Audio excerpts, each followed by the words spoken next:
and welcome to Mental Health Matters with me, Dr. Audrey Tang.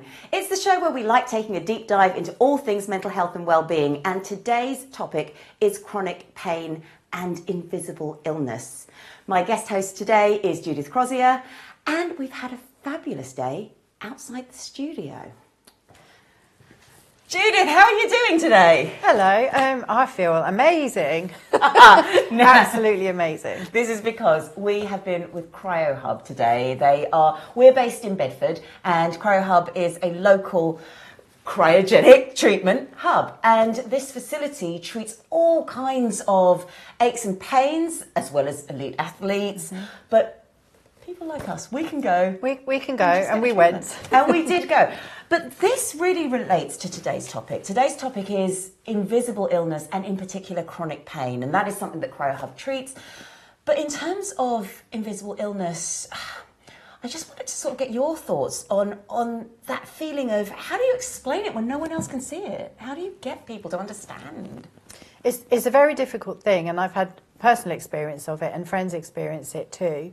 And if you have a condition that you can't see, then it's very easy to experience prejudice against you. Mm. And I know lots of people that have had long COVID.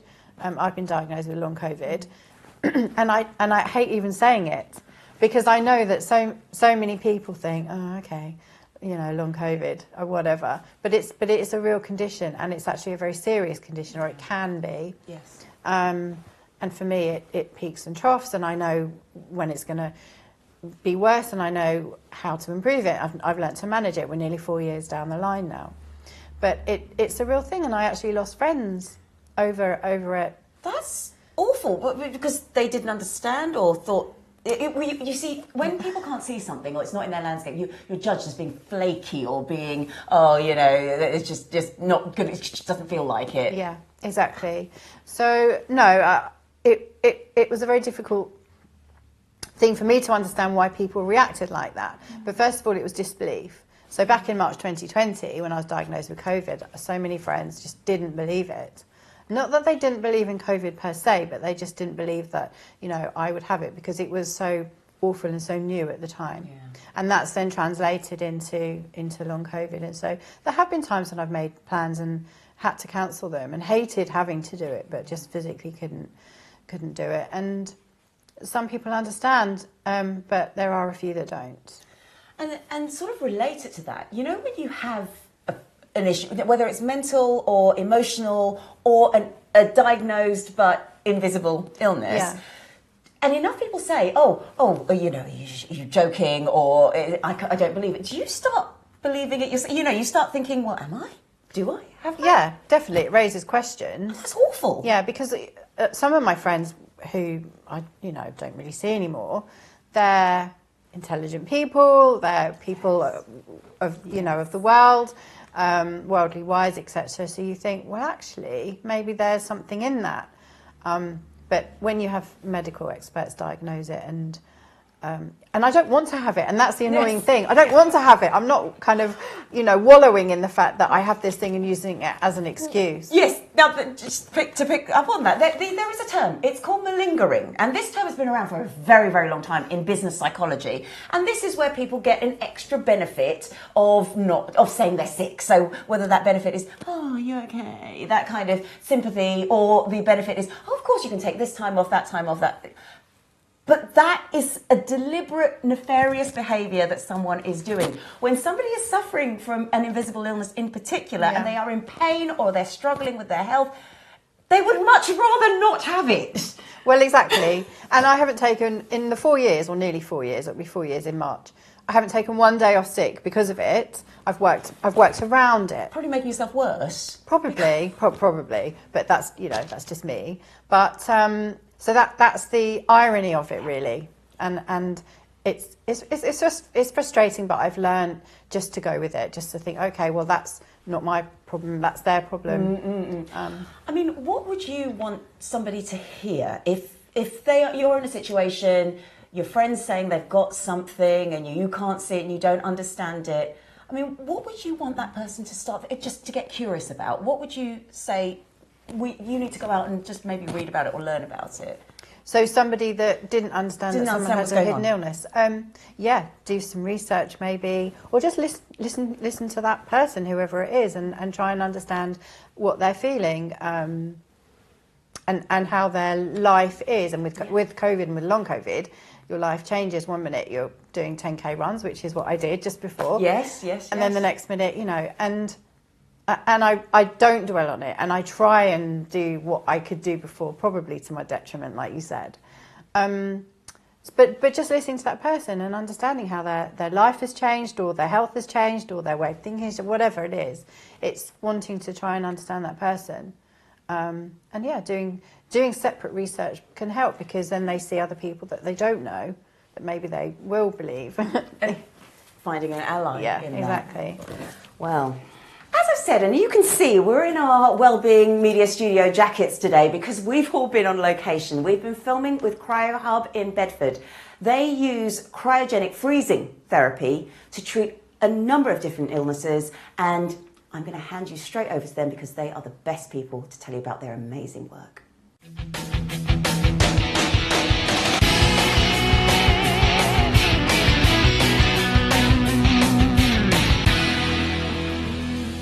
Hi, I'm Kaylen, your cryo practitioner, and I'll be taking you through your treatments today. Wow. This is our cryo chamber. So this is the chamber that you'll be in. You'll be stepping into this changing room, into the chamber. For 3 minutes, your treatment will be with what to expect in a sense of what to wear. So when you're going into the cryo chamber for me, you're going to get down to where it will be underwear, socks, keep your socks on. You wear a pair of our lovely Crocs. Got the Crocs before your session. We always have Crocs and gloves. The reason being to help protect the vital parts of where the cold goes to. Our hands and our toe tips as where the cold goes a lot quicker. So by having the Crocs, having a pair of gloves, we keep them hands and feet warm. With it, we have our changing room here for you. So we have a changing room for you to get changed. Privacy has always remained throughout all of our sessions. You'll wear into one of our gowns as well. Once you get down to underwear for us, you'll be stepping in with your gown. So once you are changed, you'll come through. You'll enter our chamber, into the chamber here for me. You'll step up onto the steps. So you'll be up on the steps here for me. Your arms will either be placed on your shoulders or under the armpits. Anyone that's more comfortable. It's all for protecting the organs around the area around there where the cold travels a lot faster to around our area of the torso, a lot more than any other body part. Within that 3 minutes of you being here within your session, I'm going to ask you to turn every 30 seconds, giving me a quarterly turn. So you'll be doing this for me in the whole 3 minutes you're in the chamber for me. Every 30 seconds, right until we bring you right back round to the front for you. So cryotherapy is a cold therapy. It's a cold therapy that is where it's made to send your body into the thermal shock. It's where basically it's chaos happening for 3 minutes. Your body goes into this invigoration of where it's having to work hard, regenerating new blood cells, improving the circulation, giving you that all-round wellness to your body. If that means from down to your aches and pains, down to your day-to-day wellness, down to people that just want to feel good. We release something where when you go into the cold chamber, it releases your endorphins. It stimulates your dopamines by the millions. Your adrenaline is rushing around your body. It's almost sending your body into this trick switch of where, hang on a minute, I'm having to fight for these 3 minutes to make sure I come out. And I don't mean physically where you're going to fall. I mean to a point of where your body is regenerating these new blood cells by the mass, by the millions. And when you're stepping out, you've got this euphoria feel, this rush of tingling sensation of where your body's been regenerated, reinvigorated. It's almost like having a reboot to the system. And then you're left with all these endorphins, these endopamines, all the great feel to why cold therapy is great. Everybody's different. So we say to people, if you're coming here with a certain goal, whether that be an injury management or if that's something you're trying to get on top of something to help us improve, we always take every client as a different person because everybody's different when treated with cryotherapy. So for an example, someone comes here with post-operation, had a broken arm or an ankle, swollen ankle, sprained ankle, we would always say do a due course of treatments. One treatment will definitely help. You will feel that difference in a sense of the pain management, but I wouldn't say to you one session will be your answer to recovery. We would say to you over a period of sessions where we're able to get under control of that inflammation, the swelling, we're able to process that recovery a lot quicker. Whereas if someone that was coming in, they want the all-round wellness, they want to feel good factor, they want that kick and drive to their day, I would say to you 1 to 2 times a month is more than enough for your day-to-day person. Even down to your average gym goers. That is more than enough for people.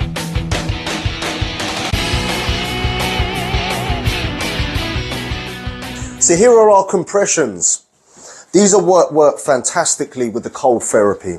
The cold therapy does all the aiding in the swelling, the inflammation, drawing out any fluid around the areas to where when you come into these compressions, there's no uncomfortability in a sense of when these go on. These are called our Normatec socks. And what these do is they act as basically where the lymphatic drainage, they want to take away and bring back the good. So by doing these, the whole course of these, so you would put on a pair of our leg compressions. I'll explain these ones for you. So with the leg compressions, when you put these on, they're almost like a leg sock. Once you go into these, they're like having your, when you go to the doctors, you have your blood pressure taken, it goes tighter, it squeezes that area. So this is what our Normatecs do, but they do them in a more optimized way. So they'll squeeze from the sole of your feet. They'll squeeze from the sole of your feet, going into your calves, up into your quads and your hamstrings with a whole optimized squeeze. So when they're squeezing, they're pushing any lactic acid, any bad cellulars, any kind of bad circulation is pushing that right back into the bloodstream, up into our torso. So like grabbing a roll of toothpaste from the bottom, rolling it all the way up to the top, poof, right back into the bloodstream. And this is how they help with aiding in the circulation of our body. These are what they're fantastic for. A lot of our superstars, the footballers, the boxers, the athletes, they all live and breathe for these, especially with trying to get themselves back out onto that run again, back out doing that sport again. Helping with them, these are the ones for that. So this is the local cryotherapy. And what this is this is a therapy that's very similar to the cold chamber, but with this one, it's a more intricate and more in-depth. It targets an area of where that injury is. So if there's a pain, say if it's your shoulder's where you're suffering with that pain. Normally inflammation doesn't always just travel to that part of that area of where that is. Inflammation could be spread around that shoulder, overcompensating or overuse of that muscle. So by having the local cryotherapy with this, it's not a laser treatment. This just pinpoints to where we extract the nitrogen. This will target that area for you. And by doing that, it stimulates of a more intense kind of course of cryotherapy where it gets into that area. We work these from treatments take from up to 5 to 10 minutes, depending on the size of the muscle. If it's a large area, we'd say up to 10 minutes. Smaller areas, between 3 to 5 minutes is more than enough for these treatments. But this is fantastic for helping targeting your ankle injuries, your sprained ankles, your twisted knees, your meniscus, anything down to ligaments, cartilage. These target fantastically for helping with this. So I would definitely notice yourself, the more and the longer periods that you do cryotherapy, you tend to find that even down to your own performance, your own ability, your sleeping pattern, your metabolism speeds up a lot more. Down to where you're finding yourself that aches and pains become a lot less minimal. You're recovering a lot quicker. You're able to get back and do the things you like to do, the things you love to do, that a lot quicker, and even do them to where you can take them up to a more higher level of performance. So all with cryotherapy, I reassure you, doing it regularly and doing it more often, you become and notice them benefits a whole lot better to your lifestyle.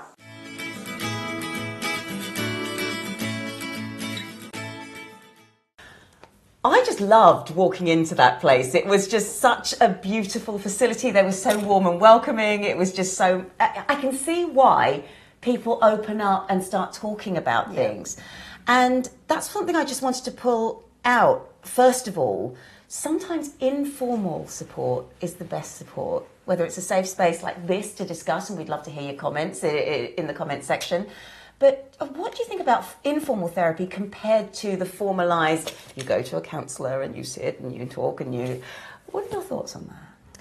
I think that there's horses for courses, but I think that the informal type of therapy has...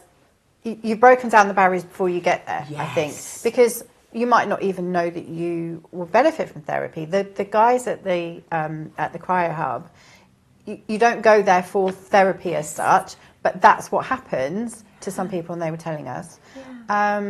And I think that it's less intimidating probably for a lot of people. I think that's absolutely right, because now, certainly in the UK, they are doing things called Wellbeing walks, and it's just simply, it might be women-led, it may be male-led. So at the moment, there is the women's wellbeing and men's wellbeing, and that's okay, because I think sometimes each gender needs a safe space on their own. Yeah, I think so. There's no problem with that, or just general wellbeing walks where everyone goes out together.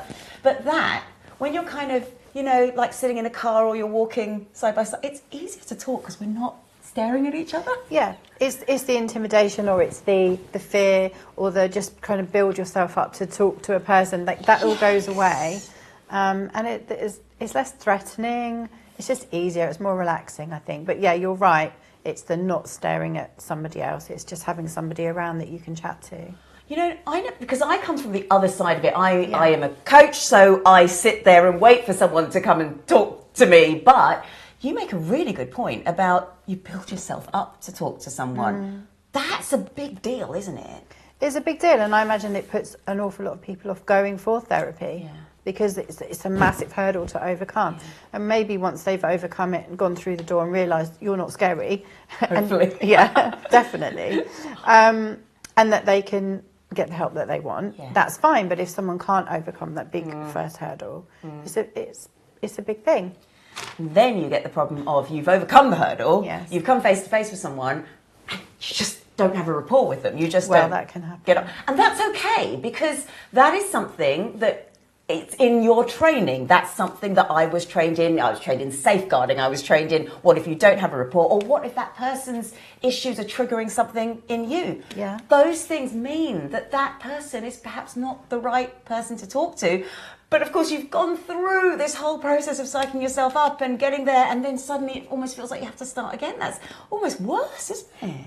I imagine, it would be for some people to have to overcome that a second time with the knowledge that the first time it maybe didn't work. It's a minefield. It is, yes, yeah. But we do always recommend that if you don't get on with that therapist, you do not need to stay with it. You wouldn't carry on taking a tablet if it didn't suit you. No. It's the same thing. It's just a different style of treatment. So please do ask for second opinions. Do shop around. You are spending time and energy and finances, so it's important that you get the help that you need.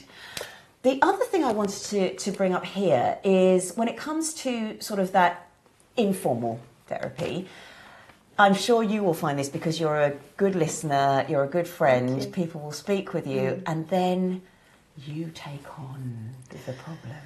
Yes. So that's something to watch out for. That does happen. And it can do. And I tend to be one of these people. I do listen to people and I do take on their problems, but I do it more with animals. So I'm one of these people that if I see on Facebook there's a dog missing, I'll go out and look or do whatever I can. I take it all to heart, and then I can I do that. So, I mean, I know therapists. You have counselling to kind of counteract that. Supervision. Yes, we have supervision. Yeah.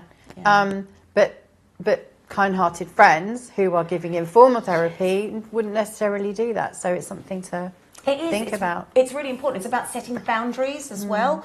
I mean, so with that, and you've already said you kind of know that you take it to heart, you can say, what would you say your key tip for setting that boundary for yourself is? Gosh, I don't know. I don't know. I know, because I don't even know if I do set my own boundaries. I suppose I need to just make a conscious decision to listen and to empathise, but also to try and compartmentalise it, so I don't take on someone else's burdens. I love that. And the affirmation I like to use in my classes is, I am a problem solver, I'm not the solution. And you say that all in one breath. You breathe in, you say, I'm a problem solver, I'm not the solution. I like that one. Now, Judith, you had a number of the treatments at CryoHub. We are going to find out how you got on. You've got your Crocs on, your socks on, your gloves on. Yes. You've got no jewellery on. No. That means you are ready. Jude, what you're going to experience, I'd say for the first 10 to 15 seconds, you're going to feel the nitrogen circling your torso. Nitrogen is naturally heavier than oxygen. It always finds the lowest point of gravity, so we're going to start from the ground up. So you're going to feel it coming into your shins, your calves, the front of your knees, the back of your knees, creeping up into your quads. It will then rise up towards your torso. At the moment, as a human, our natural shiver position is either like this or like this. That's why we've got you stood like that, because you're gathering heat from your vital organs. Towards the end of the session, we will be exposing your vital organs, so we will ask you to drop your arms, and not until I tell you to, though. Jude, I need your first quarter turn for me now, please. It's fantastic. Your legs tend to find it a little bit colder anywhere else in the body. The reason being, your legs is half of your body. You walked in the shop, you're going to walk out the shop. So our legs kind of feel it. Sharp and tingly sensation. Shaking. Yeah, they will be shaking. That's absolutely fine. Your body's gone into a thermal shock now. So what that means, your head's sending signals to your body going, crikey, I'm freezing. So what your body's doing is going into survival mode. It's producing millions and millions and millions of new blood cells. By producing millions and millions of new blood cells, Jude, that rejuvenates your body, draws inflammation and swelling out of your body. You've come out of a thermal shock now. That's very quick. Well done. I need another quarter turn to me now, Jude. You're nearly coming to your halfway mark. You're doing absolutely fantastic. I ask every new customer this, without saying you're cold or freezing, how do you feel? Alive. Alive? Yeah. That's always a good thing, that you're alive. That's always a plus. As in, like, you know, kind of singing. Yeah, I need you to go right round to the screen now, Jude. So all the way round, you're doing absolutely superb. Well done. Some people find the final minute a bit colder. Yeah. I think that's just because they noticed the final minute and they're looking at the screen. No, it just feels colder. Right, okay. Turn and face me. What happens, Jude, when you step out of the chamber from sub-zero temperatures to room temperatures? That's when your endorphins surge through your body. That's where you'll feel uplifted when your adrenaline gets released. You're doing absolutely fantastic. We're under 50 seconds now. Jude, like I spoke to you about earlier, when we get to 10 seconds, I'll instruct you to drop your arms. When you do, you're going to keep your hands pumping like that for me. By doing so, we're going to expose the vital organs to the cold. Initially, the cold's going to come in a bit like, whoo, but your body adapts to it within 2 seconds. Before you know you're freezing, I'm getting you out. Okay? Doing fantastic. We're under 30 seconds now, Jude. Smashing it. You're doing really well. You've been peaking between 120 and 135 the whole session, which is absolutely bang on to put the body through its thermal shock. You're doing superb. Coming up to your 15-second mark, I'll soon be instructing you to drop your hands. You're smiling, that's a good sign. Drop your hands for me, Jude. Feel that coming a bit more to the torso? Yes. Yeah, everyone does that face. You're doing superb. Absolutely amazing. Chin up for me. We don't mess around when it's time to get out. I'm just going to slip this off your head. Yeah. I'm going to lower you down on the ramp. Yeah. I'm then going to open the door 6 inches just to let some nitrogen out. Hand you your gown and towel. Okay. This is what we do. We recommend you going on the bike. This is just to bring you back to room temperature, just to warm you up a bit quicker. I feel, well, cold, but only in specific places. So like my elbows, my knees. Generally, I don't feel cold, but I can just feel the cold coming through here. But, yeah, just really buzzy and kind of like, I don't really know the word apart from zingy. It's probably, what you're imagining is probably worse than it actually is. Yes, it's really cold, it's freezing, but having John talking all the way through it really helped because I could focus on that. And yeah, just give it a go. So I'm just going to start this now for the cryofacial. I'm just going to pre-cool. So we always start the cryo local once it's at that cold temperature. I don't want to be doing 30 seconds of having to build it up and pick it up so it gets to us. So we want it nice and cold, ready for when it goes. Okay. So this is exactly like how John touched on with the whole body cryotherapy. It sends the body into this shock. So with this local cryofacial going onto your face, it's going to stimulate your collagen ducts to start promoting circulation and better blood circulation to the areas of our face where it's being stimulated.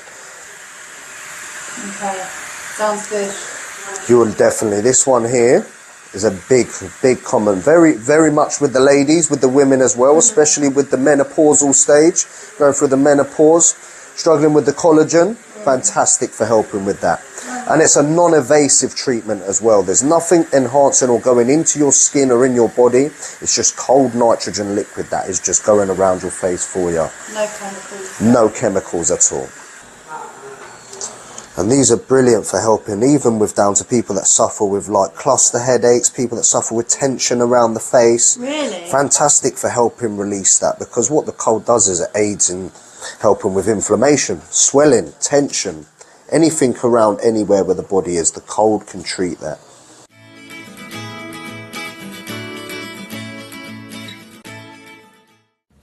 Oh my goodness, Judith. And you looked fabulous. You could see that really, really working. Now, you did tell us on our little recording as to how you felt immediately after, and that was fantastic. What are your thoughts now you've had a little bit of time to process and reflect and think about that wonderful experience? It was wonderful. All three of the treatments were amazing in different ways. I feel energized. That's the best way to explain it. I just feel like I could go and do anything, really. I love that. Yeah. I love that. Now, one thing that they spoke about was that it can feel a little bit scary. We are 3 women here recording, our producer's female as well, and we were all in there together. But of course, walking in there with 2 guys, it can feel a little bit intimidating, especially if you were a lone female. Now, these guys are amazing. John and Kaylen, they really think about that, and they have a real awareness of that perception. And I know that's something that really you felt came across really well. Yeah, there were two aspects to that. 2 times when I felt that. One was when we literally walked in the door. The guys were really welcoming and really made us feel welcome, and got, talked to us and got to know us a little bit, and that was really, really lovely. But the part where I was in the chamber, where you have to, remove most of your clothing, not all of it, and you have to wear a robe and etc. And then you remove that when you're inside. I felt the respect from John dealing with me. Wasn't he? Yeah, he was doing my treatment, and he was putting something over my head, which it would have been so easy for him to have seen into the chamber when I didn't have very much on, and he didn't. And I really felt the respect that he gave to me. It was incredible the way that he did that. It was really, really noteworthy. Yeah. And I actually think it's that feeling that there's such a positive, supportive, safe vibe coming from that. And I know that may sound strange, but sometimes you get that energy, and sometimes you also trust your gut when it isn't right. Yes. But it's so lovely in there, and you're so right, because this thing that was put on your head, it covers everything. And it just literally just went on, and it's absolutely brilliant. And they also have Muslim women. They treat. They are very mindful of different religious needs, and they have female therapists as well to support. And I think that sort of awareness is so essential. And we think it's a matter of course. It's not, is it? No, they really. You can tell that they maybe have learnt it. Maybe it's innate in them. Maybe it was natural. I don't know, but you can tell that they really make an effort to make everybody, man or woman, feel very welcome there. But with women there, they're really, really respectful of the fact that they're men and we're women, and they don't want to overstep any mark. Yeah, and I think this comes back to a point you made earlier in the show, and that is that conscious effort to do something. And this is where I get a bit cross with this sometimes, because people sometimes go, we make the effort, and people don't. No, you kind of got to consciously do that all the time. Sometimes, yeah, I think so. So consciously, just as a silly example here, we're live on air. We try not to swear. That's one of the things. Consciously, yes, yes, conscious, definitely. And it's that awareness that I think we need to go about day to day when it comes to our interactions with people.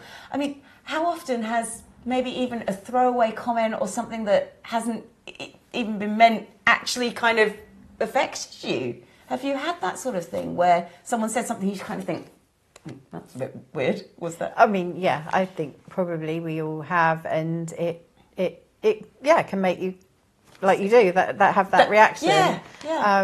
And obviously we can't be 100% conscious of what we say, but in an environment like that, definitely it comes very naturally to them, and they're very lovely and warm people, but they must put that kind of effort in when they walk through the door, and I agree. they're just, the respect is there. Yeah, it was great. And I think this is something which is important to note about trained therapists. Now, they are therapists in their field, and that training that you go through, it is not your £10 become a coach diploma type things. No. And a lot of it, yes, the psychology, that's been around forever, but it's the behaviours, it's the rapport, it's the support, it's the signposting, it's the safeguarding. All of that is really what that training is all about, and that's key. And that really shines through with John and Kaylen, definitely. Yes, absolutely. And now in Business Boost, we're going to stick with this topic of informal support and talk about toxic positivity.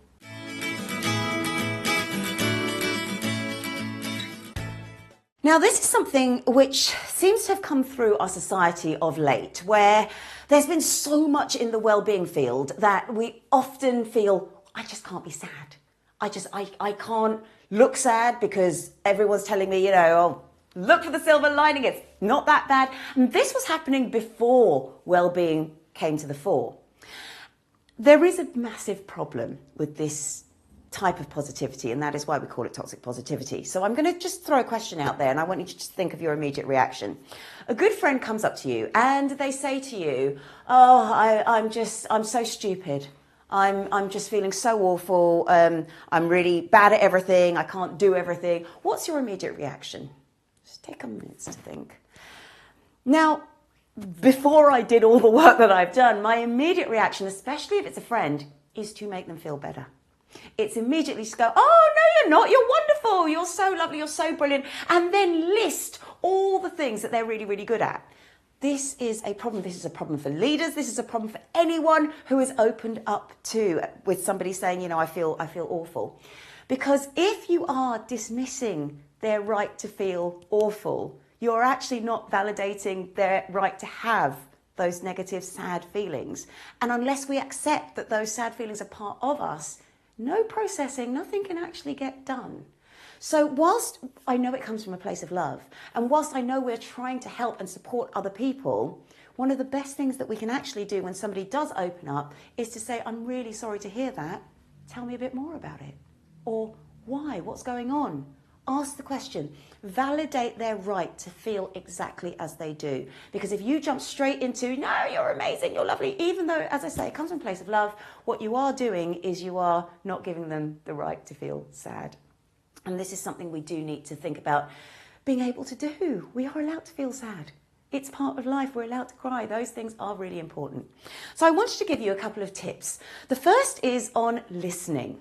When it comes to listening, we make a few mistakes. One of the mistakes we make, and you might think, maybe mention in the comments if this is you, you're so anxious about this conversation that you immediately are thinking, what am I going to say? What am I going to say next? And that stops you listening to what that person is saying in the first place. That's one mistake.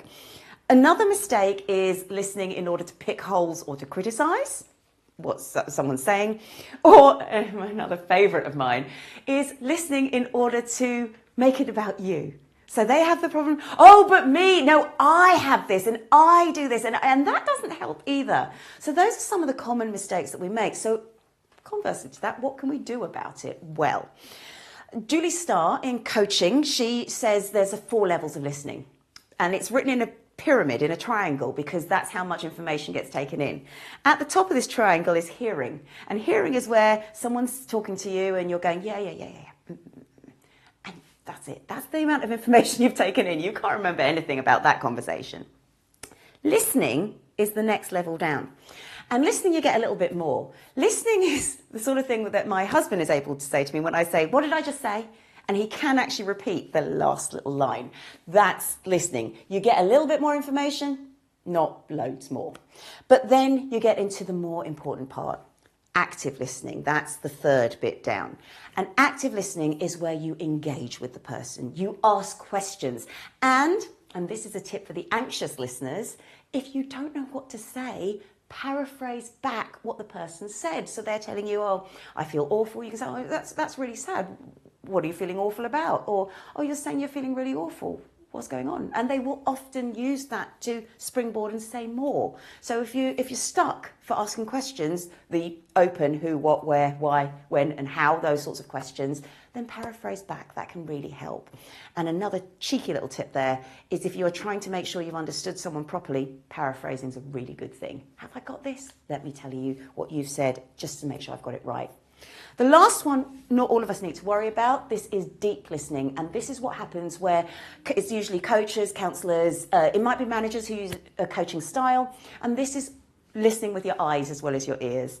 And that is listening for when somebody changes their body language, or suddenly they start doing something strange, or there's a change from the baseline, because that often means they're talking or going to say something that they haven't really processed and thought through. And if you pull at that thread a little bit longer, you get a little bit more in that conversation.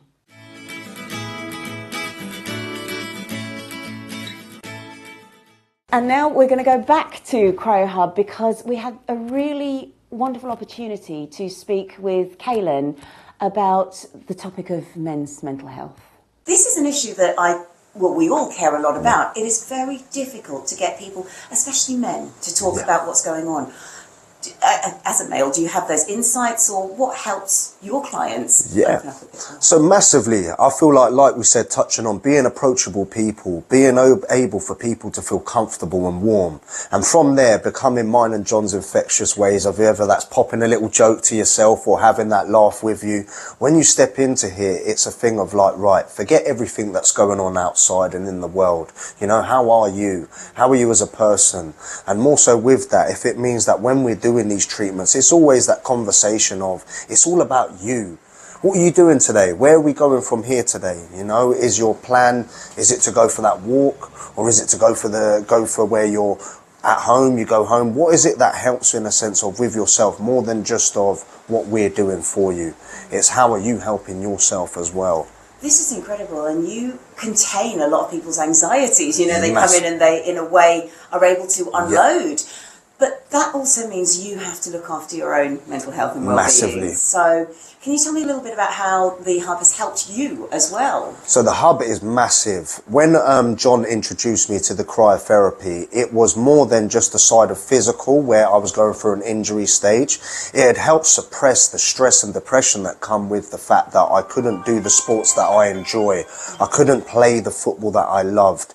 And coming from a mental side of the mental health side of things, I've lost a brother in the past of the age of 25 due to the mental health issues. So for me, it's a big thing for me. When I done the cryotherapy, it helped me massive in my journey of suppressing that depression, that anxiety, that feel of feeling like I couldn't be around anyone, I couldn't be myself. And by having the cryotherapy and being a person that was able to be approachable, I was able to discuss these things a lot easier and a lot more open around people. Still to this day now, that it's a very hot topic on my mind, that I'm very, very open in a sense of this situation, which I hope to aim where most men, especially with the stigma of men being that, you know, we can't talk, we can't cry, we can't shed our feelings to amongst each other, whether that be a stranger in the street, whether that be your wife, whether that be your best friend, you know, breaking that stigma. And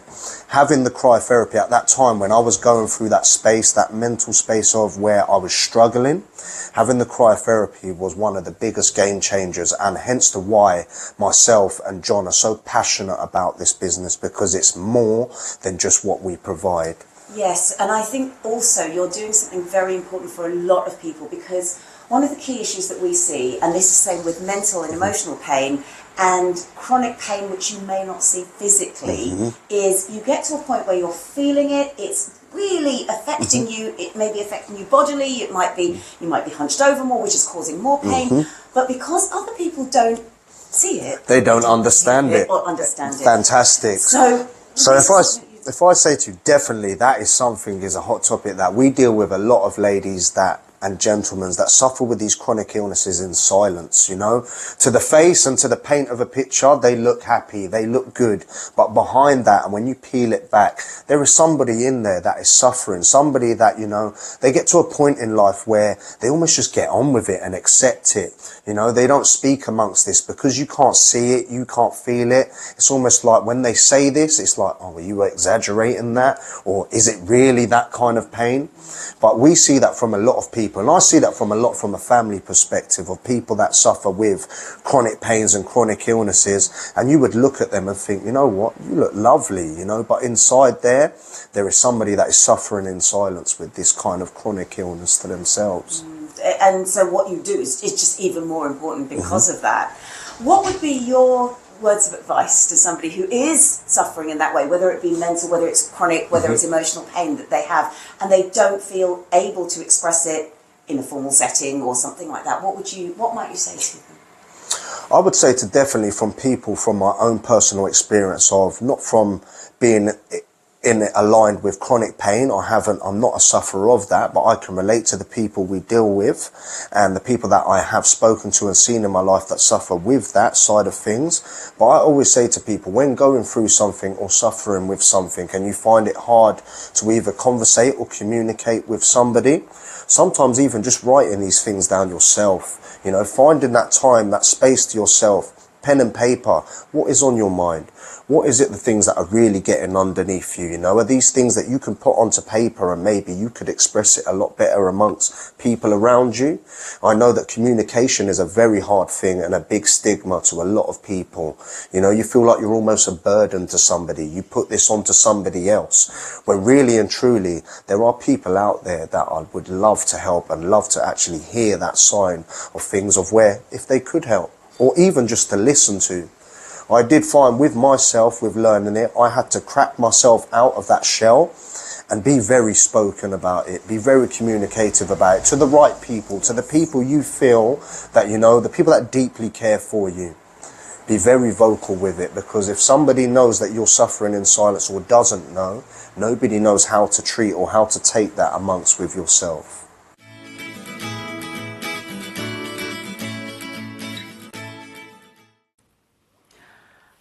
It was really enlightening and moving speaking to Kaylen, because he's been through so much and he's been able to channel that really positively, but sort of staying on brand and on theme for today's show.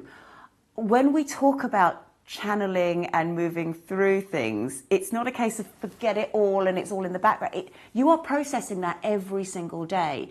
And I think that's something it's important to make clear to our viewers, that when we talk about moving on with our lives, you're moving on with your life almost from a different starting point. You're moving on from where that experience has already made a huge change.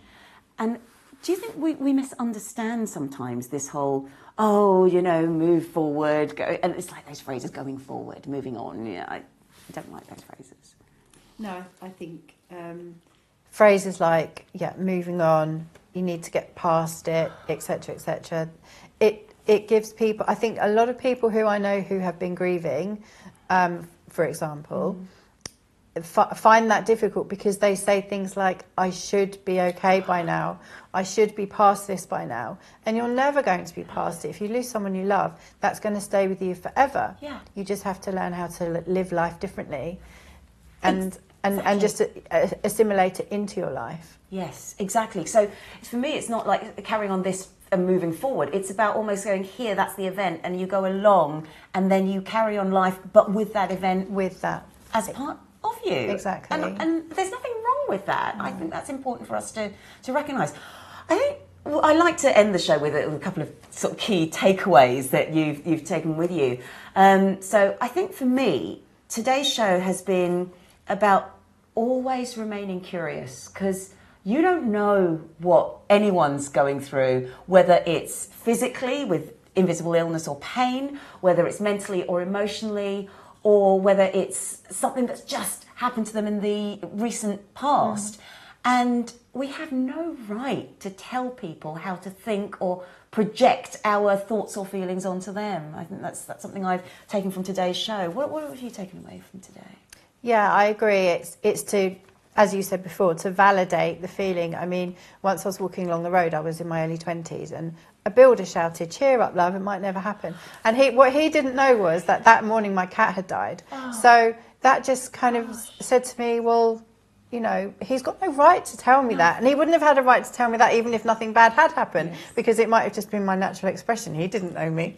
But yeah, it's to try and keep in mind that people have stuff going on and you never know what that is, whether it's physical pain that they're dealing with all the time or whether it's something that's happened. Yeah, and I think that's a great note to end on.